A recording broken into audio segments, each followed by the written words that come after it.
Nenhuma tendência ou movimento funciona como uma regra ou uma fórmula mágica. Muito pelo contrário, funciona como uma ferramenta para direcionar a sua energia com o que você quer apostar para sua marca, com o que faz sentido com a sua comunicação, com o seu posicionamento e principalmente com a sua personalidade. Eu já tinha combinado aqui no perfil de fazer um conteúdo só sobre tendências de comportamento, porque eu adoro esse assunto e eu vi que vocês gostaram também.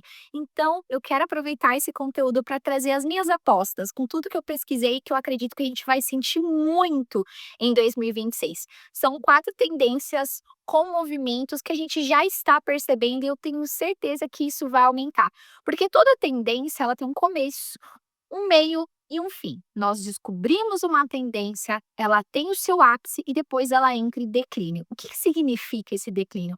Quer dizer quando ela entra no processo de saturação, as pessoas já sabem muito e isso vai sendo transformada.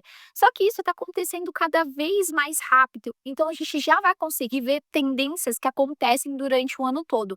É por isso que é tão importante você refinar o seu olhar, prestar atenção nos detalhes, porque tendência é uma previsão. Só que isso mostra comportamento e comportamento diz sobre pessoas. Se você quer entender o que vai estar em alta, entenda sobre pessoas. Preste atenção nas pessoas. E para você que não me conhece, eu sou a Jaque Olibar. Aqui no canal você vai encontrar vários conteúdos sobre posicionamento, marca pessoal, criação de conteúdo, tendências, comportamento, singularidade. O nosso podcast Você Não É Qualquer Uma para você que quer se diferenciar sem precisar fingir ser um personagem. E como eu disse, aqui nós vamos trazer tudo que eu acredito que vai acontecer nesse ano. E se vocês gostarem, eu faço uma playlist chamada Com Hunt, onde eu trago tudo que eu acredito que vai acontecer, não só na parte da criação de conteúdo ou posicionamento, mas coisas que estão surgindo que podem ajudar no nosso trabalho. Se você quiser e se fizer sentido, já me fala aqui nos comentários. E falando nisso, é muito importante falar que aqui no nosso canal nós temos um combinado. Você não precisa me seguir agora, não precisa curtir esse vídeo agora, só se fizer sentido para você. Combinado? Então fica comigo até o final. Se fizer sentido, você curte, compartilha, se inscreve e isso vai me ajudar muito aqui no canal. E para começar, eu fiz até uma colinha que eu sempre faço, né? Para não perder os nomes, porque eu estudei bastante sobre isso. E eu acho isso muito legal e eu já logo adianto que as referências, os dados, né? Que eu usei para esse vídeo, eu vou deixar aqui na descrição para vocês também acompanharem os canais. Quanto mais você entender sobre essas bases de pesquisa, melhor vai ser para o seu trabalho, porque você vai conseguir captar a tendência da fonte, entender o que se aplica, o que, que estão pensando, porque eles estudam realmente com base em comportamento. E isso muda tudo. Não é uma fonte da minha cabeça que eu vou trazer aqui. Não, é com base em dados. E eu acho que isso traz muito embasamento para o nosso posicionamento de marca, criação de conteúdo e a forma como que a gente cria presença aqui no digital.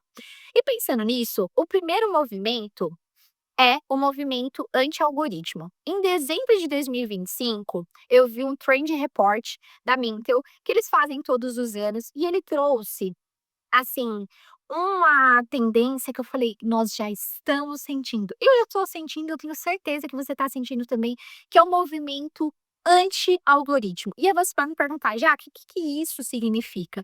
É um comportamento, principalmente numa era hiperconectada, onde nós somos estimulados por uma For You. O que quer dizer isso? Nós temos um feed, uma timeline, na verdade, que é estimulada com assuntos do nosso interesse. Então, se você gosta de um assunto, o feed vai lá, o algoritmo vai lá e te indica mais desse assunto. E isso traz uma sensação de fadiga, de cansaço, de saturação, porque, cara, a gente recebe sempre o mesmo conteúdo. Ah, você gosta de cachorro, você vai receber mais cachorro. Você gosta de moda, você vai receber mais moda. E isso tira um pouco dos nossos interesses e parece que a gente só se limita a apenas uma coisa. E é por isso que a gente está vendo esse movimento contrário do anti-algoritmo, das pessoas quererem assumir mais as suas vontades. E qual que é a parte mais legal disso? que eu achei muito legal, é como as pessoas estão se voltando mais à busca da naturalidade, da espontaneidade, da autenticidade e procurando até canais que favorecem isso. Por exemplo, o Substack, que funciona como uma newsletter, redes sociais que não tem como foco o algoritmo, que é o Substack também. O YouTube eu até acho que não tem um algoritmo tão específico assim, ele indica algumas partes de interesse, mas você pode procurar algo mais específico que você acredita. E essa é a parte do anti-algoritmo. As pessoas elas querem ter mais controle, elas querem selecionar e falar: "Não, algoritmo, eu quero ver moda, eu quero ver marketing". Então as pessoas vão tendo mais controle. E esse movimento também faz com que as pessoas queiram sair um pouco do digital, para retomar as conexões, para que elas consigam realmente se reconectar, que elas consigam explorar o que realmente faz sentido para elas. E isso para mim é tão legal. Eu gosto muito desse processo do anti-algoritmo, que parece que a nossa autonomia está sendo retomada, que a gente não vai se submeter a só o que o algoritmo está falando. Parece que a gente está tomando mais controle do que a gente pensa, do que a gente gosta, do que a gente acredita. E cada vez mais a gente está se conectando com grupos que pensam como nós, pessoas que tragam pontos diferentes de vista. Eu acho isso muito legal e eu acredito que isso vai crescer muito durante esse ano. A gente vai ver mais plataformas diferentes e também tem mais marcas apostando nas newsletters diretamente no e-mail, não só no Substack, mas também promovendo encontros, tendo essa presença, e isso vai ter muito a ver com as outras tendências que eu trouxe por aqui também. A segunda tendência que eu acho muito legal e é com base na WGSN, que é assim, é a mãe de todas as tendências, é uma das minhas plataformas favoritas para estudar as tendências de comportamento, que é a curadoria para poucos. Eu não sei se isso já aconteceu com vocês, mas comigo já aconteceu várias vezes. Sabe quando você vai no TikTok ou qualquer outra plataforma e você pesquisa, ai, um restaurante, e lá aparece, esse restaurante está no hype, é um restaurante maravilhoso. Aí você vai lá e você percebe que não era tudo isso. Pois é. Nós vimos durante os últimos anos essa crescente, né, mais pessoas indicando e quando aquele lugar tomava um hype, ele perdia a identidade, ele perdia aquilo que realmente o diferenciava. Só que hoje a gente vai perceber um movimento totalmente o contrário, que é a curadoria para poucos. E isso também diz sobre o movimento da nossa curadoria de marca pessoal. Cada vez mais nós vamos querer compartilhar aquilo que faz sentido para nós. Por exemplo, "Ai, eu gosto de usar a numerologia para fazer tal coisa, então vou falar o que faz sentido para mim, vou compartilhar", e isso vai tornar a mensagem, o conteúdo muito mais interessante, porque é através do meu ponto de vista, da minha opinião, e isso traz muito mais valor àquilo que é compartilhado, e nós vamos ver muito isso, essa curadoria, para realmente a gente se diferenciar, porque a gente vê sempre conteúdo mais do mesmo. Um tal de Ctrl C, Ctrl V, e isso traz essa curadoria mais exclusiva, mais seletiva. E qual que é a ideia dessa curadoria para poucos? Ao invés de a gente ver uma indicação em massa, nós vamos ver uma indicação que ela é mais seletiva. Eu gosto disso, algo que tem mais a ver com a preservação da identidade, da opinião do criador, e isso vai fazer muito mais que a gente se conecte com o creator. Ele vai compartilhar: "Olha, eu gosto desse restaurante por isso". Ao invés de ele compartilhar só para ficar no hype, ele vai compartilhar porque aquilo faz sentido para ele e tem valor para ele. É uma coisa que também se conecta com o viés do anti-algoritmo. As pessoas elas querem sair um pouco das telas, vão buscar mais essas conexões, essa curadoria e vão também tentar criar uma curadoria interna, de não ir só em lugar com hype ou fazer coisas que só estão em alta, mas sim testar, ter essa curiosidade, e é uma coisa que eu te indico muito. Seja curiosa, explore e faça com esse ano seja um ano experimental. Explore mais coisas, mesmo que ninguém esteja falando, mas porque para você faz muito sentido. Outro movimento que eu acredito que é muito legal, e assim, eu tenho certeza absoluta que você está sentindo, e não ousa falar que você não está sentindo, que eu vou falar que é mentira. Que é a valorização do manual. Eu acredito que isso também tem a ver com uma outra tendência, que eu nem trouxe aqui, porque é uma tendência que eu acredito que ela já está entrando no ápice, que é a volta do analógico. Vocês perceberam como muitas pessoas estão falando que 2026 é o novo 2016? Porque é um ano onde a gente tinha uma rede social cronológica, né, então a gente recebia os conteúdos com base naquilo que ele era postado, a gente assistia mais conteúdos dos nossos amigos, e se a gente reparar agora, a gente não assiste tanto conteúdo dos nossos amigos, porque acontece da nossa For You, então a gente vê menos os nossos amigos, menos conhecidos e mais desconhecidos, mais anúncios, parece que a gente vive meio anúncio. Só que essa valorização do manual vem em contrapartida do investimento e do crescimento da inteligência artificial. Não vou falar aqui que eu sou contra a inteligência artificial, porque eu não sou. Eu acredito que é uma ferramenta que veio para facilitar como qualquer outra. Por exemplo, quando eu era mais nova, eu acredito que os meus pais devem ter se assustado com a criação da internet. Mas hoje eles conseguem perceber que é uma ferramenta que facilita as nossas vidas.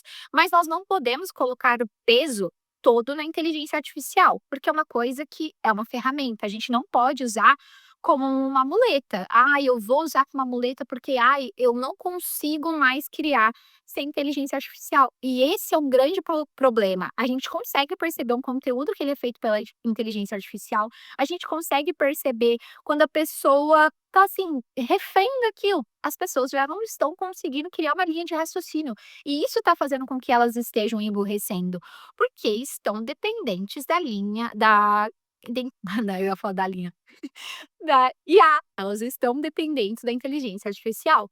Por quê? Quanto mais você deixa com que o prompt vá fazendo as coisas por você, e eu sei, é rápido, você em menos de 2 minutos você recebe um conteúdo completo. E pensar dá trabalho, você passa por todo o processo, tem que validar dado, você tem que construir a sua opinião, você passa pelo processo criativo, pelo bloqueio criativo, e cansa. Cansa, realmente cansa. É muito importante a gente pensar como que isso está atingindo a nossa personalidade, porque a IA, ela pode sim fazer um conteúdo muito rápido para você, mas ela não vai trazer o seu ponto de vista, a sua personalidade, a sua opinião. E não tem problema você usar como uma ferramenta. O problema é você fazer com que ela te substitua. E é aí que entra a valorização do manual. Se tudo pode ser feito por uma IA, o que ainda nos pertence? Cada vez mais nós vamos ver marcas investindo em artistas, em campanhas que tragam essa consciência, essa presença, esse cuidado, esse tato, esse acolhimento que os produtos o manual faz. Porque o manual ele traz isso, tempo, consciência, imperfeição, detalhe que nada pode fazer. Eu lembro até quando nós estávamos naquele boom, né, da IA fazendo todos os conteúdos e hoje a gente está priorizando realmente o manual. Em terra da inteligência artificial, o manual é ouro, é o que nós temos de mais poderoso e mais valioso. E isso não sou eu que estou falando, as marcas estão investindo, por exemplo, a Hermès fez uma campanha com artistas que desenharam os comerciais, as campanhas, que mais? A Porsche também fez, marcas estão procurando artistas, por exemplo, para fazer comida.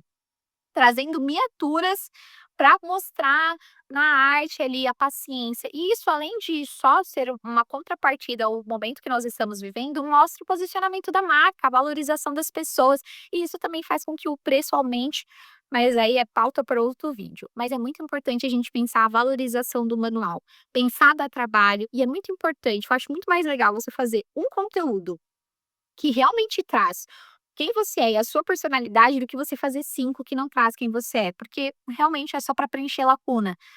Isso mostra a valorização da personalidade. Tudo que você fizer e que realmente mostra a sua personalidade, a sua opinião, vai ter muito mais valor.